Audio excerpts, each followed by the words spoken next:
نحمدہ ونصلی علی رسولہ الکریم وعلی عبدہ المسیح الموعود اما بعد فاعوذ باللہ من الشیطان الرجیم بسم اللہ الرحمن الرحیم۔ سامعین کرام، خاکسار جلیل اللہ آپ کی خدمت میں حاضر ہے۔ اب مخالفین احمدیت کا یہ حال ہو چکا ہے کہ ان کو اصول مناظرہ، اصول گفتگو پتہ ہی نہیں ہے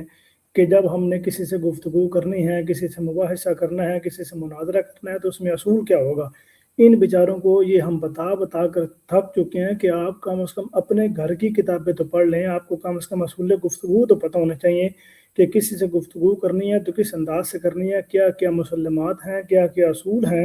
کون کون سی آپ نے عبارات پیش کرنی ہے، کس کتاب کا آپ نے حوالہ پیش کرنا ہے، کون آپ کے لیے حجت ہے، کون آپ کے لیے حجت نہیں ہے۔ تو یہ مولوی امتیاز صاحب کی کوئی گفتگو ہو رہی تھی ہمارے رضی بھائی کے ساتھ، احمدی آنسرز بھائی کے ساتھ، تو ان کے ساتھ جب گفتگو ہو رہی اور وہ اصول اور باقی باتیں جو طے ہو رہی تھی، ختم نبوت کے اوپر جب بات ہو رہی تھی، تو اس کے اوپر مولوی امتیاز صاحب جو تھے وہ بیچارے بکلاہٹ کے شکار ہو کے یہ بات بیان فرماتے ہیں۔ وہ کہتے ہیں جی میں نے اس کے اوپر جو بھی آپ کے مربیان ہیں، مبلغین ہیں، میں نے ان کے حوالے آپ کو پیش کرنے ہیں، ان کی باتیں میں نے آپ کو پیش کرنی ہیں۔ تو رضی بھائی آگے سے یہ بات بیان کرتے ہیں جی میرے لیے وہ حجت نہیں ہے تو آپ وہ کیوں پیش کریں گے۔ میں نے اب ہر مربی کا یا ہر بندے کا تو یہ تو نہیں میں نے ذمہ اٹھایا ہوا، یا میں ان کا نائب تو نہیں ہوں یا ان کو نمائندہ تو نہیں ہوں کہ میں آپ کو ان کے جوابات دوں۔ تو ان بیچاروں کو یہی نہیں پتا کہ جب کسی سے گفتگو ہوتی ہے تو اس کے لیے جو حجت ہوتا ہے اس کی عبارات پیش کی جاتی ہیں، اس کی تحریرات پیش کی جاتی ہیں، جو کہ رضی بھائی نے بیان بھی کیا ہے کہ آپ قرآن کریم سے بات بیان کیجیے گا، نبی اکرم صلی اللہ علیہ وسلم کی احادیث مبارکہ سے بات بیان کیجیے گا، حضرت مسیح موعود علیہ السلام کی کتب سے عبارات پیش کیجیے گا۔ تو مولوی صاحب بار بار وہی نہیں، آپ انکار کر دیجیے گا، نہیں آپ انکار کر دیجیے گا۔ یار جب وہ اصول نہیں ہے، جب وہ مسلمات میں شامل نہیں ہے، وہ اصول ہی نہیں ہے،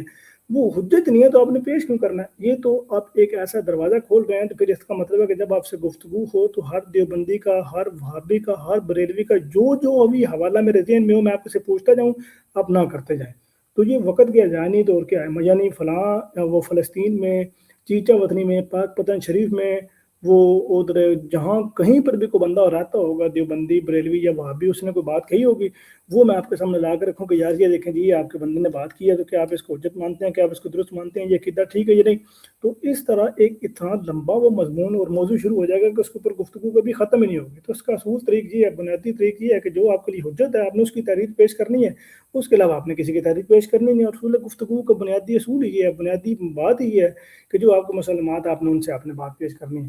تو وہ مولوی صاحب بیچارے بار بار ان کا مقصد یہ تھا کہ جو ہے وہ معاملات خراب کرنا اور ان کو دکھانا کہ دیکھیں یہ تو بندہ فلاں بندے کی بات نہیں ماننا، فلاں بندے کی بات، یار فلاں بندے نے جو بات کی ہے وہ اس نے اپنے وہ زوم میں کی ہے، جو ان کو سمجھ آئی ہے، جو انہوں نے بات کی ہے انہوں نے کر دیا۔ وہ ان کی جو بات اس بندے نے یا مربی نے یا کسی مبلغ نے بات کی ہے تو وہ جو بات اس نے کی وہ اس کا ذمہ دار خود ہے۔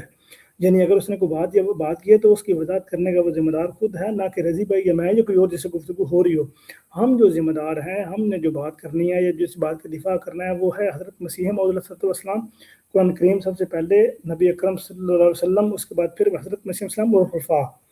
تو یہ ایک طریق ہے، یہ ایک جو ہے وہ اصول ہے۔ اس طریق کے اوپر اگر آپ گفتگو کرتے ہیں تو موسٹ ویلکم، وگرنہ آپ جس طریقے سے بات کر رہے ہیں تو یہ کتنا ایک عجیب سا موضوع ہے کہ آپ بیچارے خود پریشان ہو جائیں گے۔ اچھا یار اب یہ احمد خان بریلوی صاحب کی تحریر آ گئی ہے، اب یہ فلاں بندے کی تحریر آ گئی ہے، حالانکہ آپ تو نمائندے ہیں ان کے بھی۔ آپ تو یہ بات کہتے ہیں نا کہ میں تو نمائندہ ہوں بریلویوں کا بھی، دیوبندیوں کا بھی، شیعوں کو بیچ میں سے نکال دیں۔ تو شیعوں کو تو آپ نے ویسے نکال دیا ہے، شیعوں کو نکالا، باقی جتنے بھی فرقہ جاتا ہے ان ساروں کے آپ نمائندے ہیں۔ تو ساروں کی تحریرات جب لے کے آئیں گے تو پھر آپ نے ان کا دفاع کرنا ہے، آپ ان کو یہ نہیں کہہ سکتے میں مانتے نہیں ہوں۔ تو جب آپ خود نمائندے ہیں تو نمائندگان کا یہ کام ہوتا ہے کہ وہ پھر یہ بات اس کا ڈیفینڈ کرے، اس کا دفاع کرے۔ وہ انکار نہیں کر سکتا، اگر انکار کرے گا تو اس کے اوپر فتویٰ لگائے گا، اس کے اوپر زد لگائے گا، ہاں اس کے اوپر یہ فتویٰ لگتا ہے، اس کے اوپر یہ جو ہے یہ چیز لگتی ہے۔ اب جس طرح ہم کہتے ہیں جی ہم تو نمائندہ نہیں ہیں دیوبندیوں کے یا بریلویوں کے یا وہابیوں کے، یا ہم ان کی طرف سے بات کر رہے ہیں، ہم تو ایسا کہتے ہی نہیں ہیں۔ تو جب جماعت احمدیہ کی کتب کی بات آتی ہے تو ہم کہتے ہیں جی ہمارے لیے وہ مسلمات ہیں، ہم ان کو مانتے ہیں، آپ ان سے پیش کریں تحریرات، یعنی حضرت مسیح علیہ السلام کی کتب سے تحریرات عبارات پیش کریں۔ اب آپ لوگ بیچارے پریشان ہوتے ہیں جب ہم خود یہ دروازہ کھول رہے ہیں اور ہم کہتے ہیں کہ بھیا پیش کریں، اور آپ کہہ رہے ہیں آپ فرام ربی کی بات پیش کریں گے۔ تو یہ اصول جو آپ لوگوں نے بنایا ہے، پتہ نہیں آپ نے کون سی کتاب سے کہاں سے پڑھ لیا ہے۔ اللہ تعالیٰ آپ لوگوں کو سمجھنے کی توفیق دے، اور مولوی امتیاز صاحب اللہ تعالیٰ آپ کو ہمت دے کے آپ بات کر سکے، رولا ڈال کے، کھپ ڈال کے، بازو کو ہلا کے۔ یہ اس طرح کرنے سے اس طرح کوئی امپریشن نہیں پڑتا، اس طرح بات کرنے سے لوگوں کو یہ لگتا ہے کہ یہ بندہ صرف ہوائی باتیں کر رہا ہے، یہ بندہ صرف چیخ رہا ہے، چلا رہا ہے، اس کے پاس کوئی دلیل نہیں ہے۔ دلیل سے بات کرنے والے بڑے اچھے طریقے سے، مہذب طریقے سے گفتگو کرتے ہیں۔ تو اگر آپ کا یہ طریقہ ہے اس طرح چل کے بات کرنے کا تو کوئی مسئلہ نہیں، لیکن بات پھر اصول کے اوپر رہ کے کریں۔ اللہ تعالیٰ آپ کو بات کرنے کی ہمت دے، آمین۔